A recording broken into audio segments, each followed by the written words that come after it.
Bismillahirrahmanirrahim. Innal hamdalillah nahmaduhu ta'ala wa nasta'inuhu wa nastaghfiruh wa na'udzu billahi min shururi anfusina wa sayyiati a'malina may yahdihillahu fala mudilla lahu wa may yudlil fala hadiya lahu asyhadu an la ilaha illallah wahdahu la syarika lahu wa asyhadu anna Muhammadan abduhu wa rasuluh salawatu rabbi wa salamuhu alaihi wa sallama tasliman katsira amma ba'd. Ikhwani fid din wa akhwati fillah rahimani wa rahimakumullah. Alhamdulillah, di malam hari ini insyaallah taala kita akan kembali melanjutkan pelajaran atau taklim rutin kita membaca kitab Syarhu Masailil Jahiliyah allati khalafa fiha Rasulullah sallallahu alaihi wa ala alihi wasallam, penjelasan tentang sifat-sifat atau masalah-masalah jahiliyah yang diselisihi oleh Rasulullah sallallahu alaihi wa ala alihi wasallam, yang mana kitab ini ditulis oleh Syekh Muhammad bin Abdul Wahhab rahimahullah dan dijelaskan oleh Syekh Al-Fauzan hafizahullahu ta'ala. Terakhir kita berada di pembahasan di antara sifat orang-orang jahiliyah, yaitu di pembahasan atau di masalah yang ke-45. Di antara sifat orang-orang jahiliyah adalah mereka mempertentangkan antara syariat Allah dengan takdirnya, mempertentangkan antara syariat dengan takdir. Dan ini sudah kita bahas, kita terangkan panjang lebar terkait tentang apa maksud mempertentangkan antara syariat dengan takdir, dan telah disinggung juga oleh Syekh di sini tentang kelompok-kelompok yang menyimpang di dalam pembahasan takdir. Yang kemarin telah kita sebutkan secara umum, ya, semua kelompok yang menyimpang di dalam pembahasan takdir disebut dengan Al-Qadariyah, ya, disebut dengan Al-Qadariyah. Kemudian orang-orang Qadariyah ini terbagi menjadi dua. Ada Qadariyatun Nufah, mereka yang menafikan tidak ada takdir, dan yang kedua ada Qadariyatul Mutsbatah, Qadariyah yang menetapkan adanya takdir. Itulah orang-orang Jabriyah, orang-orang Jabriyah, dan ini sudah kita terangkan. Ya, dengan ini juga selesai pembahasan seputar masalah takdir. Tapi kita lanjut di pembahasan setelahnya. Qala Syekh Muhammad rahimahullahu taala, al-mas'alatu as-sadisatu wal arba'un, masalah yang ke-46 dari masalah-masalah jahiliyah, masabbatud dahar. Di antara sifat dan ciri orang-orang jahiliyah, mereka adalah orang yang masabbah, mencelah, ya, mencela dari ad-dahar, waktu. Ya, ini sifat dari orang-orang jahiliyah juga, mencela waktu. Kaqaulihim, seperti ucapan mereka yang disebutkan oleh Allah di dalam Al-Quran dalam surah Al-Jathiyah ayat yang ke-24. Allah berfirman tentang ucapan mereka, wa ma yuhlikuna illa ad-dahru, tidak ada yang menghancurkan atau membinasakan kita kecuali hanyalah waktu. Iya, tidak ada yang membinasakan kita, kata orang-orang jahiliyah, kecuali hanyalah waktu. Iya, ucapan ini adalah ucapan kekufuran. Kenapa demikian akan diterangkan oleh Syekh hafizahullah di bawah. Jadi ini poin yang ke-46. Di antara sifat yang tercelah dari orang-orang jahiliyah, mereka adalah orang yang selalu mencela dari waktu. Kata Syekh hafizahullah, alladzina yansibuna al-hawaditha ila ad-dahri humud dahriyatu. Orang-orang yang menyandarkan kejadian-kejadian ya kepada waktu, kepada masa, itu disebut sebagai dahriyah, dahriyun ya istilahnya. Wadhalika annahum idza ahalla bihim makruhun fa innahum yansibunahu ila dahri. Ya. Jadi kenapa dikatakan mereka dahriyun, kelompok dahriyun?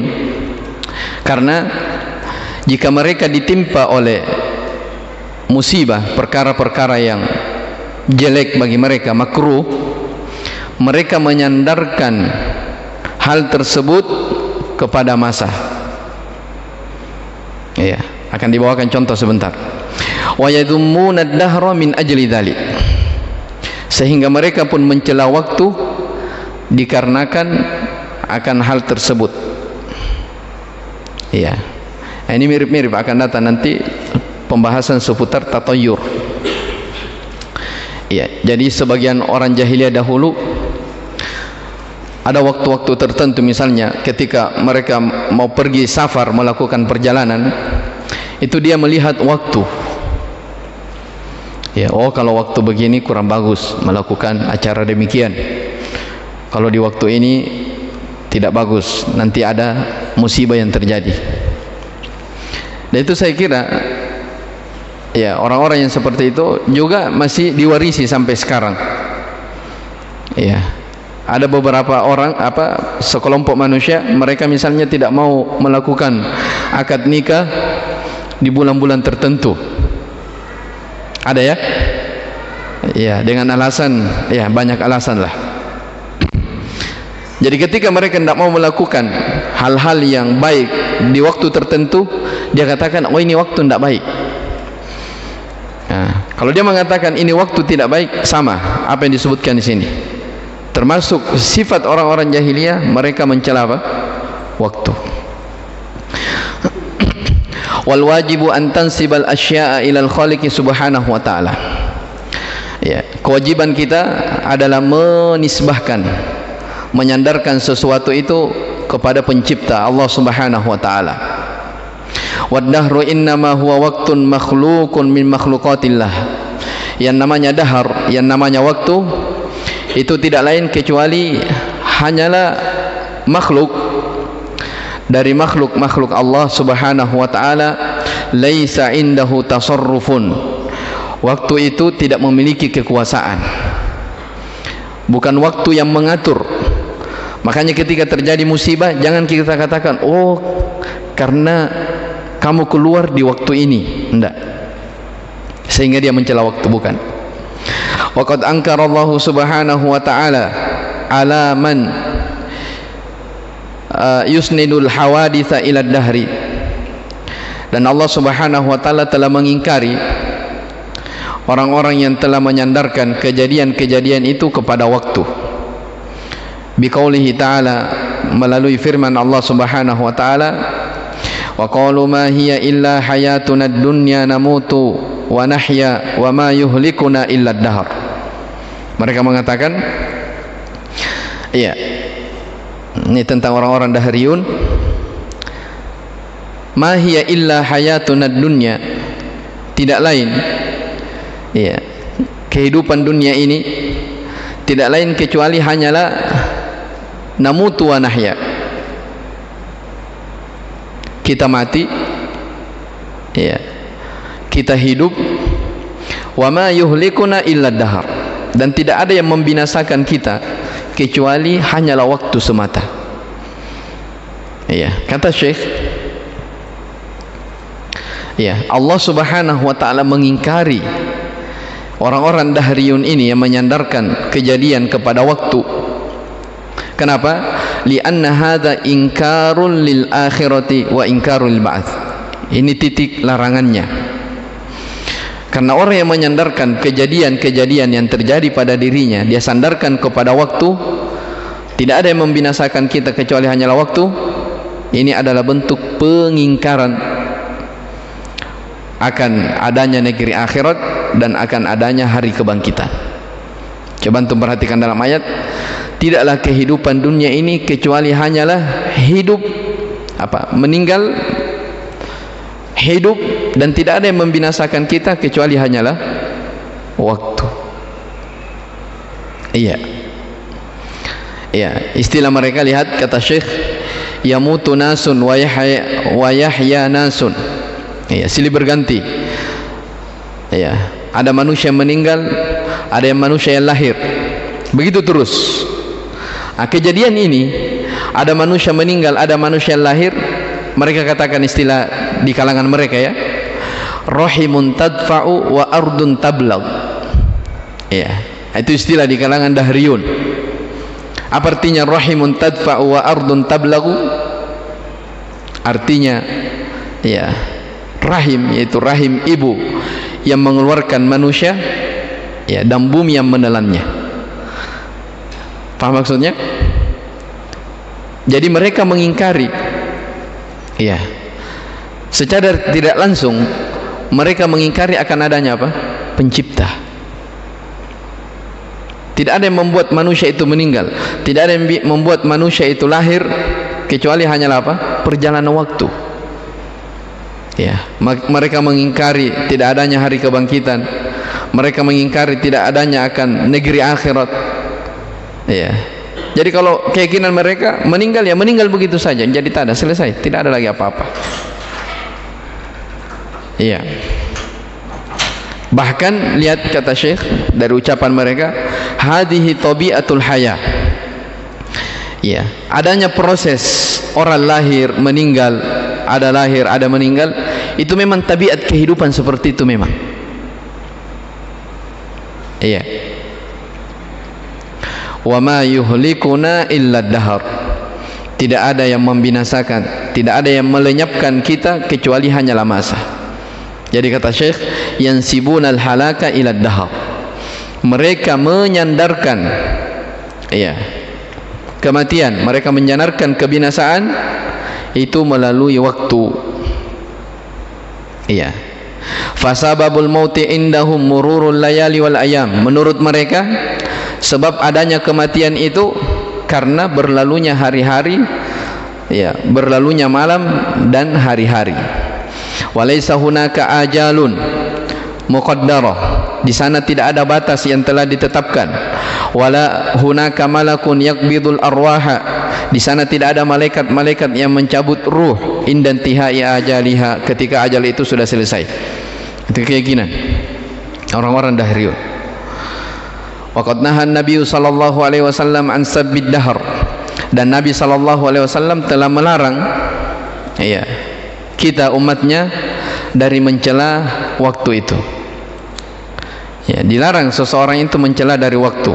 Kata Nabi sallallahu alaihi wasallam, la tasubbud dahra fa innallaha huwad dahru. Iya. Jangan kalian mencela waktu, karena sesungguhnya Allah itu dialah ad-dahr. Allah itu dialah waktu. Apa maksudnya Allah itu waktu? Allah itu masa, yakni annallaha khaliqad dahra. Itu maknanya. Maknanya Allah subhanahu wa ta'ala yang menciptakan dari waktu itu. Artinya apa? Ketika seorang hamba mencelah dari waktu, itu secara tidak langsung dia mencela siapa? Allah subhanahu wa ta'ala. Kenapa? Karena Allah ad-dahr. Allah yang menciptakan apa? Waktu. Ketika ada orang mencela waktu, itu artinya mencela dari makhluk Allah subhanahu wa ta'ala. Itu sisi larangannya. Ini larangan tegas dari Nabi sallallahu alaihi wasallam, jangan mencela dahar, karena Allah itu ad-dahr. Wa annama yajri fid dahri huwa bitakdirillah. Tapi ingat, apa yang terjadi pada masa-masa pada waktu itu semua adalah takdir Allah. Wa fil haditsil qudsi yaqulu Allah azza wa jalla, di dalam hadits qudsi Allah subhanahu wa ta'ala berfirman, yu'dhini ibnu adama yasubbud dahar wa ana ad-dahru biyadil amru, ya, uqallibul laila wan nahar. Allah Subhanahu wa taala berfirman, anak Adam telah menyakitiku, yu'dzini. Ya, anak Adam telah menyakiti saya. Kenapa dikatakan? Kenapa Allah berfirman anak Adam telah menyakiti saya? Ya subbud dahra. Karena mereka telah mencela dari masa itu. Padahal kata Allah, wa ana dahru. Padahal saya mencipta dari waktu itu. Biyadil amru. Ya, di tanganku lah segala urusan. Akulah yang mempersilih-gantikan malam dan siang. Kemudian kata Syekh, fa idza sabbabta ad-dahra faqad sabbabta khaliqad dahr subhanahu wa ta'ala. Apabila engkau mencela waktu, maka itu artinya engkau telah mencela dari pencipta waktu, yaitu Allah Subhanahu wa taala. Wa hadza mimma yu'dhi ar-rabb subhanahu wa ta'ala. Inilah di antara perkara yang membuat Allah Subhanahu wa taala disakiti oleh hambanya. Li anna dzamma yaqa'u 'ala Allah. Ya, celaan itu, jadi maksudnya ketika celaan itu ada orang mencela waktu, itu artinya dia mencela Allah Subhanahu wa taala. Li annahu huwa musarriful umur, karena dialah Allah Subhanahu wa taala yang mengatur segala perkara. Wa muqaddirul ajali wal masa'ib wa kulli syai', dialah Allah yang telah menentukan ajal-ajal. Allah Subhanahu wa taala yang telah menakdirkan musibah-musibah dan segala sesuatu. Wa amma dahru fa innahu zamanun makhluqun lillahi azza wa jalla. Adapun masa itu hanyalah waktu dan merupakan salah satu dari makhluk Allah Subhanahu wa taala. Fayajibu 'alal muslimina ay yatajannabu hadza. Oleh karena itu, kewajiban kaum muslimin adalah menjauhkan diri mereka dari perkara ini. Ya, tidak boleh orang mencela, tidak boleh seseorang terucap dari lisannya, apalagi dia orang beriman. Ya, dia katakan, oh, ini waktu tidak baik, ini hari-hari yang tidak baik, tidak boleh. Wa idza asabahum syai'un, lihat bagaimana wejangan para ulama. Wa idza asabahum syai'un fa innahum yuhasibuna anfusahum. Jadi kalau ada orang dia ditimpa musibah, jangan dia katakan, oh, karena memang waktu ini waktu yang tidak baik untuk kamu melakukan. Ketika ada orang tertimpa musibah, harusnya apa? Yuhasabuna anfusahum. Mereka kembalikan musibah itu terjadi mungkin karena dirinya sendiri. Wa ya'tarifuna bidunubihim. Harus seorang hamba itu mengakui dari dosa-dosanya. Ya, bukan mencela waktu. Ya, dan ini yang pernah saya dengar ya. Ya, sebagai orang, ya, tidak tahu kalau di daerah sini, sebagai orang kalau misalnya beli kendaraan baru, ya kan? Ya, itu tidak mau dipakai dulu sebelum apa? Ya. Jadi ada waktunya, waktu pemakaian. Kapan dipakai sebelum waktunya? Ya, belum ada kan rejawa, apa namanya itu? Ya, onde-onde atau apa? Oh, jangan, nanti terjadi musibah. Ternyata diuji oleh Allah Subhanahu wa taala. Dia pakai mobilnya misalnya yang baru itu, sebelum dibikinkan itu onde-onde, ternyata keluar, ya qadarullah, tabrakan. Orang-orang bilang, apa jakukana? Sudah. Alasannya karena memang bukan waktu yang baik. Itu mencela waktu namanya. Jelas ya, ini tidak boleh. Ketika terjadi musibah pada seseorang, kata Syekh, yuhasabuna anfusahum. Harusnya dia introspeksi dirinya, ya, dan mengakui ini musibah terjadi mungkin karena dosa-dosa saya banyak. Ya, itu yang benar, bukan waktu yang disalahkan. Oleh karena itu kata Syekh, dalam Al-Quran disebutkan, wa ma asabakum min musibatin fabima kasabat aydikum. Apapun yang menimpa kalian dari musibah, maka ketahuilah itu sebab dari perbuatan tangan-tangan kalian sendiri. Ya, Karena tidaklah terjadi sebuah musibah di atas muka bumi ini kecuali karena apa? Dosa yang dilakukan oleh seorang hamba. Iya. Kata Ali bin Abi Thalib radhiyallahu anhu, "Ma nazala bala'un illa bidzambin." Tidaklah musibah itu turun, bencana itu turun kecuali karena dosa. Wa ma rufi'a illa bil istighfar, dan tidaklah diangkat dari bencana itu kecuali dengan taubat dan istighfar.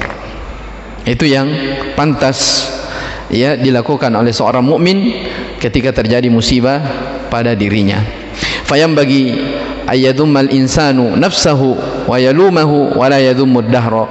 Maka yang pantas bagi seseorang yang pantas bagi seseorang ketika terjadi musibah, dia salahkan dirinya sendiri dan jangan dia pernah mencela apa? Waktu.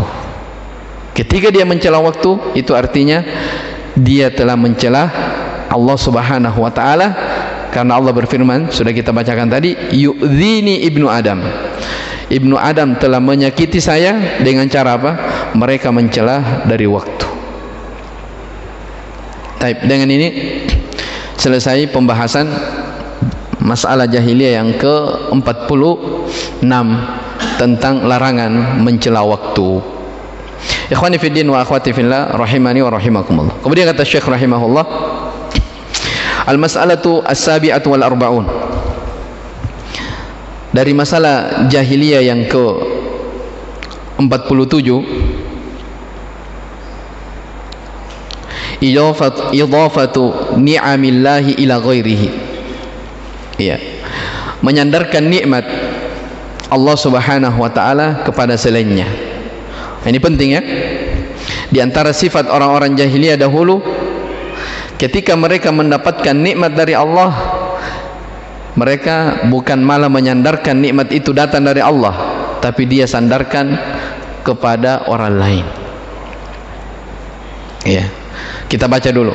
Kaqaulihi, seperti yang disinggung di dalam Al-Quran, ya'rifuna ni'matallahi thumma yunkirunaha. Allah Subhanahu wa taala berfirman, mereka ya mengetahui nikmat-nikmat Allah, ya, thumma yunkirunaha, kemudian mereka mengingkarinya. Ya. Di sini ada sebelum saya jelaskan, sebelum kita baca keterangan dari Syekh, antum perhatikan ayatnya. Kaidah dalam bahasa Arab ya. Ketika ada isim mufrad yang dia disandarkan, dijadikan sebagai mudhaf, maka itu bermakna umum. Ya, atau bahasa lainnya nakirah yang diidhafahkan, dia bermakna umum. Jadi ini nikmatun. Nikmatun ini artinya satu nikmat. Ketika disandarkan kepada lafzul jalal Allah, nikmat Allah diterjemahkan apa? Semua nikmat-nikmat Allah, bermakna umum. Ya, jadi kaidahnya dalam kaidah tafsir, mufradul mudhaf yufidul umum. Mufrad yang disandarkan, ya, itu berfaedah umum. Jadi kalau diterjemahkan ya'rifuna nikmat Allah, mereka mengingkari apa? Mereka mengakui semua nikmat-nikmat Allah, thumma yunkirunaha, kemudian mereka mengingkarinya. Ya. Yang kita akan bahas di sini ada dua. Ya'rifun, mereka mengingkari. Siapa mereka? Lihat sini. Yang kedua, nikmat Allah, mereka mengingkari nikmat Allah. Nikmat apa yang diingkari? Nah, itu yang kedua. Mereka mengakui nikmat Allah. Siapa mereka? Yang pertama. Yang kedua, nikmat Allah yang mana yang dimaksudkan? Ya, dijelaskan di bawah oleh Syekh hafizahullahu ta'ala. Kata beliau, idhafatun ni'ami ila ghairillahi subhanahu wa ta'ala syirkun billahi wa kufrun bihi. Menyandarkan nikmat kepada selain Allah Subhanahu wa taala itu adalah bentuk dari kesyirikan kepada Allah dan kekufuran kepadanya. Ya, makanya dalam Al-Qur'an ayat yang sering kita mungkin dengarkan, wa in ta'uddu ni'matallahi la tuhsuha. Jika kalian ingin menghitung-hitung nikmat Allah, pasti kalian tidak mampu menghitungnya. Di kelanjutan ayat ya, yang terakhir, innal insana ladzalumun kafar. Sesungguhnya manusia itu betul-betul zalim lagi kafar, banyak kufur, banyak mengingkari nikmat Allah Subhanahu wa taala. Ya. Kenapa dikatakan orang yang mengingkari nikmat Allah dikatakan dia telah berbuat kesyirikan dan itu adalah bentuk kekufuran? Ya, ini ada rinciannya ya, kita baca dulu. Sebentar kita kembali. Jadi kata Syekh, menyandarkan nikmat-nikmat kepada selain Allah itu adalah bentuk kesyirikan kepadanya dan kekufuran. Wa huwa min amali ahli jahiliyah. Ini termasuk dari sifat atau amalan orang-orang jahiliyah dahulu. Qala Allah Ta'ala fihim, Allah Subhanahu wa taala berfirman tentang mereka, ya'rifuna ni'matallahi thumma yunkirunaha wa aktsaruhumul kafirun. Mereka mengakui nikmat-nikmat Allah, kemudian mereka mengingkarinya, dan kebanyakan mereka adalah orang-orang yang kufur. Ya. Ada dua penafsiran di kalangan ulama ahli tafsir tentang ayat ini. Syekh singgung. Yang pertama kata beliau, makna ayat ini, apa makna mereka mengakui nikmat Allah kemudian mereka mengingkari? Kata Syekh, ya'rifuna ar-rasul sallallahu alaihi wasallam wa risalatahu thumma yunkiruna dzalik. Mereka mengingkari nikmat akan diutusnya Rasulullah sallallahu alaihi wasallam dan risalah yang beliau bawa. Mereka tahu itu. Jadi mereka tahu, ya. Kemudian mereka mengingkarinya sebagai bentuk penentangan dan istikbaron, menyombongkan diri. Nah, dari penafsiran ini nampak ya, yang diinginkan dengan waw jamaah di situ ya'rifun, mereka siapa kira-kira? Ya, yang dikhitab orang-orang jahiliyah, orang-orang musyrikin yang hidup di zaman Nabi sallallahu alaihi wasallam. Jadi antum perhatikan, ya'rifuna nikmat Allah, mereka mengakui nikmat Allah. Apa nikmat Allah yang Syekh sebutkan? Mereka mengakui nikmat bahwa Nabi Muhammad itu diutus sebagai seorang rasul. Iya, dia mengakui itu, dia tahu itu. Bahkan mereka tahu tentang risalah yang dibawa oleh Rasulullah SAW, tapi mereka tidak mau mengikuti. Mereka mengingkari. Ya. Kenapa mengingkari? Sebagai bentuk penentangan dan kesombongan. Ya, makanya Nabi SAW menyebutkan bahwa yang namanya kesombongan itu adalah apa? Al-kibr batarul haq wa ghamtun nas. Kesombongan itu artinya menolak kebenaran, ya, dan merendahkan manusia. Tapi lihat kata Syekh, mereka mengakui nikmat diutusnya Rasulullah sallallahu alaihi wasallam, bersamaan itu mereka mengingkari karena menentang dan sombong. Ma'annahum fi qararati anfusihim ya'lamuna annahu Rasulullah. Padahal telah tertanam di dalam diri mereka, mereka tahu bahwa Muhammad ini adalah utusan Allah. Ya. Kama qala ta'ala, sebagaimana yang disebutkan dalam ayat Al-Qur'an, firman Allah Subhanahu wa taala. Apa kata Allah? Qad na'lamu innahu la yahzunuka alladhi yaqulun. Sungguh kami telah mengetahui bahwa hatimu wahai Muhammad, ya, bahwa engkau sangat bersedih disebabkan karena ucapan mereka.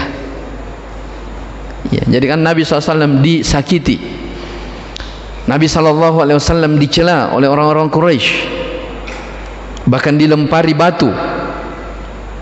Ya, Allah tahu itu. Kata Allah, sungguh kami telah mengetahui bahwa hatimu bersedih wahai Muhammad disebabkan karena ucapan mereka. Setelah itu Allah hibur nabinya. Apa kata Allah? Fa innahum la yukadzibunaka.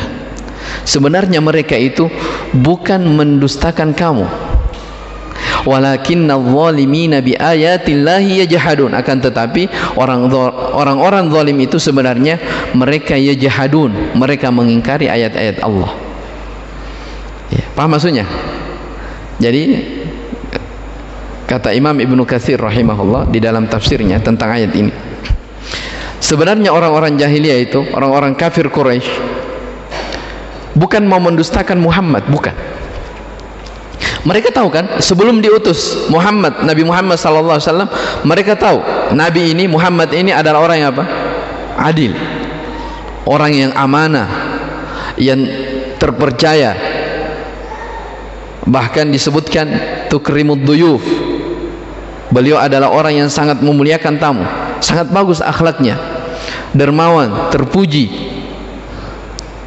Ya, itu sebelum diangkat menjadi nabi dan rasul. Nah, makanya Allah katakan apa? Fa innahum la yukadzibunaka. Sebenarnya mereka, orang-orang jahiliyah, wahai Muhammad, bukan mendustakan kamu, bukan mereka tidak mau percaya kepada kamu, bukan sebenarnya itu. Akan tetapi yang mereka tidak terima kebenaran yang kau bawa. Bisa dipahami ya? Jadi kadang ya, kita dapati orang, sebenarnya orang tersebut bukan benci kepada orang yang berdakwah, bukan, tapi dia membenci apa? Apa yang didakwahkan. Nah, seperti itu. Nah, sama ini yang disebutkan dalam ayat. Ya. Sesungguhnya mereka, ya, jadi Allah berfirman, sesungguhnya kami mengetahui Muhammad bahwa engkau betul-betul bersedih disebabkan karena ucapan mereka. Tapi ketahuilah, sebenarnya mereka bukan mendustakan kamu. Kenapa? Karena mereka tahu kamu itu orang yang jujur. Hanya saja orang-orang zalim itu mereka mengingkari ayat-ayat Allah. Lihat maknanya, kata Syekh, fahum ya'rifuna ni'matallahi bi irsalir rasul. Mereka mengakui nikmat Allah, yaitu diutusnya Rasulullah sallallahu alaihi wasallam. Mereka tahu itu. Far Rasul sallallahu alaihi wasallam huwa akbaru ni'matin 'alal basyariyah. Rasul sallallahu alaihi wasallam itu merupakan nikmat terbesar, ya, kepada manusia. Thumma yakfuruna bihadzal Rasul sallallahu alaihi wasallam. Kemudian mereka mengingkari akan kerasulan beliau sallallahu alaihi wasallam, bahkan menentangnya. Hadza qaulun fi tafsiril ayat. Ini satu pendapat dari tafsir ayat ini. Dan ini didukung ya dengan ayat-ayat yang lain. Jadi antum perhatikan kenapa dikatakan diutusnya Nabi Muhammad SAW itu sebagai nikmat yang terbesar. Ya, karena memang demikian halnya. Di antara nikmat terbesar yang Allah Subhanahu wa taala anugerahkan kepada seluruh manusia, kepada seluruh makhluknya, adalah diutusnya apa? Para nabi dan rasul. Ya. Yang menuntun manusia dari kegelapan menuju kepada cahaya.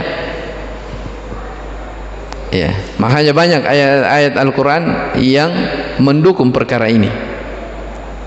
Ya, misalnya Allah Subhanahu wa taala berfirman, laqad manallahu 'alal mu'minin. Sungguh Allah telah memberikan anugerah kepada orang yang beriman. Idz ba'atsa fihim rasulan min anfusihim. Ketika diutus kepada mereka seorang rasul dari kalangan mereka sendiri. Ya, dan seterusnya dari kelanjutan ayat. Demikian pula Allah Subhanahu wa taala berfirman, wa'tasimu bihablillahi jami'an wa la tafarraqu. Berpegang teguhlah kalian di atas tali agama Allah dan jangan kalian bercerai-berai. Wadhkuru ni'matallahi 'alaikum. Ingat nikmat Allah atas kalian. Id kuntum a'daan fa'alafa baina qulubikum. Di mana dulunya kalian bermusuhan. Ya, saling bertengkar, menumpahkan darah, bertikai. Lalu Allah satukan hati-hati kalian. Itu kalau dibuka ya penafsiran dari ayat itu, ya dikenal bahwa bangsa Arab dahulu yang dikenal dengan suku Aus dan Khazraj, mereka itu adalah orang yang berperang ratusan bahkan ribuan tahun, saling menumpahkan darah, saling baku balas. Iya. Ketika Nabi SAW diutus sebagai seorang Nabi dan Rasul, dua kelompok bangsa Arab ini disatukan. Ya, jelas ya? Dua kelompok bangsa Arab ini disatukan. Maka Allah ingatkan, wadhkuru ni'matallahi 'alaikum. Ingat nikmat Allah atas kalian. Idz kuntum a'daan. Ketika kalian dulunya bermusuh-musuhan. Fa'alafa baina qulubikum. Allah ta'lif. Allah satukan hati kalian. fa asbahtum bi ni'matihi ikhwana. Ingat itu, dengan nikmat Allah kalian pun menjadi bersaudara. Iya, jadi dengan nikmat Allah maksudnya apa?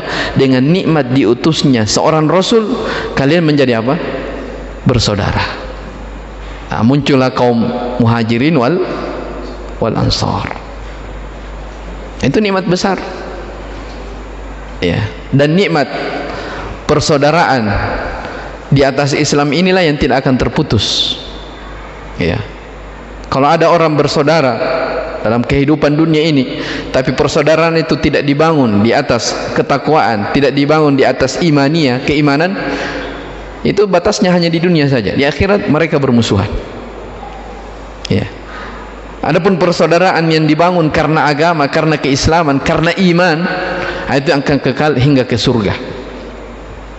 Jelas ya? Makanya dikatakan dalam Al-Quran, al-akhillau yawma idzin ba'duhum li ba'din aduun illal muttaqin. Orang yang akhilla, orang yang saling sayang menyayangi dalam kehidupan dunia ini, pada hari kiamat, pada hari itu ia menjadi bermusuhan, kecuali yang dibangun di atas kecintaan, kecuali yang dibangun di atas ketakwaan. Itulah yang akan kekal. Iya, makanya sebagai ulama menyebutkan bahwa nikmat persaudaraan di atas ukhuwah imaniyah itu lebih kuat daripada nikmat persaudaraan secara apa? Secara nasab. Jelas ya, secara nasab. Kenapa? Kalau secara nasab, ketika tidak dibangun di atas keimanan, maka boleh jadi terputus ketika seorang sudah apa? Meninggal. Tapi kalau nikmat keimanan, dia akan terus ada. Itulah keutamaan orang-orang yang bersaudara di atas keislaman. Tapi ini satu penafsiran. Sudah masuk Isya ya? Kita selesaikan. Wal qaulu tsani, pendapat yang kedua, ya'rifuna ni'matallahi tsumma yunkirunaha. Mereka mengakui nikmat Allah kemudian mereka mengingkari. Artinya kata Syekh, annahum ya'rifuna ni'amallahi alaihim. Mereka mengetahui nikmat-nikmat Allah atas mereka, allati dzakaraha fi surati ay suratin Nahl, yang telah disebutkan dalam surah An-Nahl. Tsumma yunkirunaha, kemudian mereka mengingkari. Bima'na annahum yansibunaha ila ghairillah, maknanya mereka menyandarkannya kepada selain Allah. Yansibunaha ila haulihim wa quwwatihim, mereka menyandarkan nikmat itu kepada daya dan kekuatan mereka. Wa kaddihim wa kasbihim, mereka menyandarkan nikmat itu kepada upaya dan jeripayah mereka. Paham ya? Yang kedua ini lebih umum. Ya, jadi bukan yang disinggung tentang nikmat diutusnya Rasul, bukan. Bahkan ya, yang dimaksudkan kata Syekh di sini adalah semua nikmat-nikmat yang disebutkan dalam surah An-Nahl. Karena surah An-Nahl itu disebutkan oleh ahli tafsir, dia disebut juga dengan surah An-Ni'am. Surah yang berbicara tentang nikmat-nikmat Allah Subhanahu wa taala. Ya, tentang apa?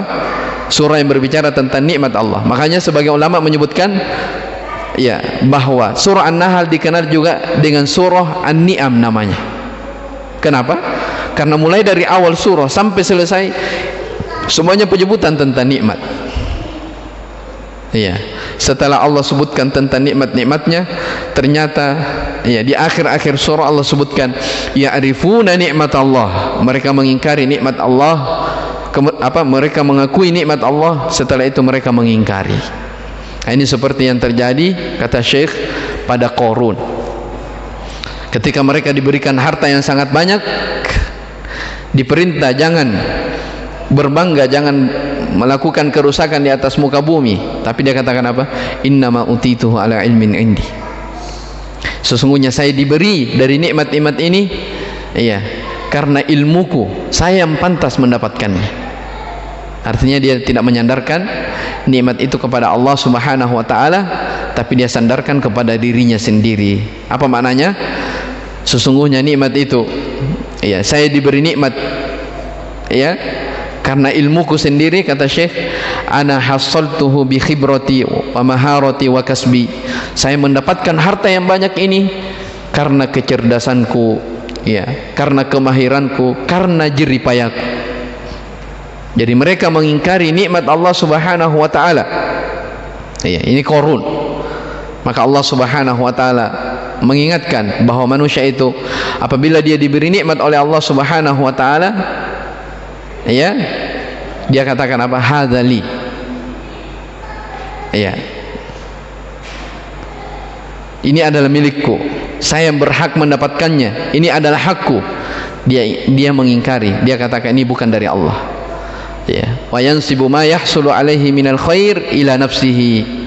Apa yang dia dapatkan dari kebaikan, dia katakan, dia sandarkan kepada dirinya. Dia tidak mau mengatakan hadza bi fadlillahi wa bi rahmatihi. Ini keutamaan dari Allah dan rahmatnya. Ini bentuk dari kekufuran. Dan terkait tentang masalah mensyukuri nikmat ini, mungkin pertemuan yang akan datang kita akan lanjutkan lagi. Ya, ya, seruan para nabi dan rasul Allah Subhanahu wa taala tentang wajibnya mensyukuri nikmat Allah Subhanahu wa taala, itu adalah seruan yang disuruhkan dari rasul yang pertama hingga rasul yang terakhir. Makanya ya, sebagian ulama menyebutkan walihada mas'alatu syukri ni'am min ahammi masail taklif. Oleh karena itu kata para ulama, ya, memperhatikan tentang mensyukuri nikmat Allah Subhanahu wa taala ini adalah perkara yang diperhatikan di dalam syariat. Ya, banyak-banyak orang mereka tahu itu adalah nikmat Allah Subhanahu wa taala, tapi hakikatnya mereka mengingkari akan pemberian Allah Subhanahu wa taala. Tapi ini dua hal yang kita baca di pertemuan malam hari ini. Wallahu taala alam. Wa subhanakallahumma bihamdik asyhadu an la ilaha illa anta astaghfiruka wa atubu ilaik. Walhamdulillahirabbil alamin.